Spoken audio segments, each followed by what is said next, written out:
Meanwhile, Chantal Anicoche a Filipino-American who claims to be an activist, revealed to soldiers that groups brought her to the Philippines and influenced her to join the communist terrorist group New People's Army or NPA. The Philippine Army said Chantal voluntarily went with government troops to receive medical treatment and shared information on how illegal recruiters and left-leaning groups operate, contrary to the NPA's claim that she was detained and tortured. Almar Forzuelo will give us more details. There's no reason for us to keep her kasi hindi naman natin siya dinitain in the first place. This was clarified by the 2nd Infantry Division of the Philippine Army in an exclusive interview with SMNI News regarding accusations being hurled by the communist terrorist group CPP, NPA, NDF against government troops. Left-leaning groups have been calling for the release of Chantal Anicoche, the Filipino-American who was rescued by soldiers near the site of an encounter between NPA rebels and government forces in Abra de Ilog, Occidental Mindoro last month. According to Colonel Michael Aquino, spokesperson of the 2nd Infantry Division, Chantal voluntarily accompanied military troops to receive treatment at a military hospital, contrary to claims by communist groups that she was allegedly hidden, detained, and tortured. Una-una, this is a victory of the Filipino people. It's a victory of peace and freedom. It's a victory of truth. Nakita natin. Kasi ang sabi nila is release Chantal. Una-una, there's nothing to release. Kasi hindi naman natin siya dinitain. Balikan natin, si Chantal ay nag-volunteer siya dito sa ating hospital para magpagaling. Nag-sign siya. Kasi we need that also.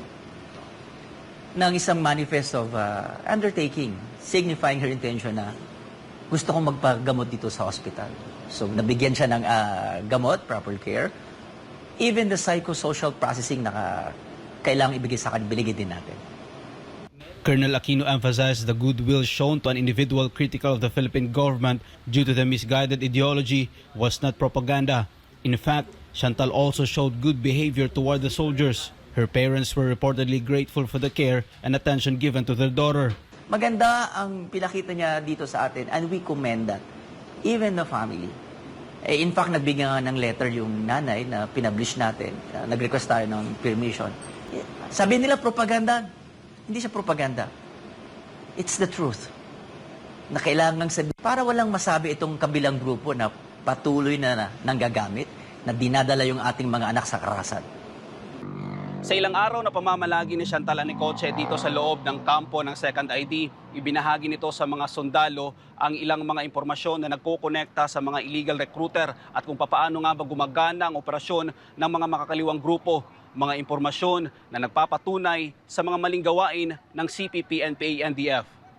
Meron siyang mga nasabi. Meron siyang mga naikwento. Hindi naman natin siya finorce para magkwento. Pero in the process of interaction, may mga nasabi siya. Una-una, meron siyang, dineclare niya yung kanyang notebook na andun nakasulat yung mga ginawa nila doon. No? At napagalaman natin na yung mga tao at organization na nagdala sa kanya dito, no? Siya ay membro ng migrante. At pagdating niya dito, hinan-over siya sa karapatan. No? So, diyan ang istorya natin. Ang karapatan, sila ang nagdala sa Mindoro sa kanya. Hindi lang siya. Andyan si Stephanie Burinaga na yung kanyang nanay ay nagpa-interview. Andyan din yung nanay ni Jerlyn. No? At sila ang nagsabi. Kasi may mga pictures na pinakita sila na andun. No? Andun. Kaya andun si Representative Reneco kasi doon sa picture, magkakasama sila doon. Colonel Aquino added that if there was anything positive that came out of the incident, it was seen by millions of Filipinos how the Philippine Army values and protects the life of every Filipino, contrary to the claims of the CPP, NPA, NDF. The reason why yung mga netizens natin, yung Filipinos natin, nakasubaybay ng case ni Chantal, nakita nila kung paano inalagaan siya ng Philippine Army. Pagpapatunay na ang Army natin ay naniniwala sa international maritime law at human rights. Okay? Lahat ng pinablish natin ay makatotohanan. As compared sa mga pinalabas ng kabilang grupo. Ano ang pinalabas nila? Tinorture natin si Chantal, na nasa custody siya, na illegal detention siya. No. So, the Army is an organization whose work is anchored on truth, and you can never defeat the truth. He further said the communist forces in the Philippines are weakening, which is why they are pushing their narratives abroad to recruit more members. Gusto nating sabihin sa kanila ngayon na ang nangyayari dito sa Pilipinas, natatalo na sila. Natatalo sila sa naratibo dito ngayon. So anong estratehiya nila? They go abroad. At doon sila nagkukwento ng kanilang dating kwento na hindi na tinanggap ng Pilipino. Yung mga parents, mga Filipino parents doon sa abroad, ay hindi nila yan alam. So, again, sa mga magulang na nasa abroad, check natin kung sino yung mga kasama ng ating mga anak, especially doon sa schools, kung sinong organization ang sinasama ng inyong mga anak. Andyan na sila.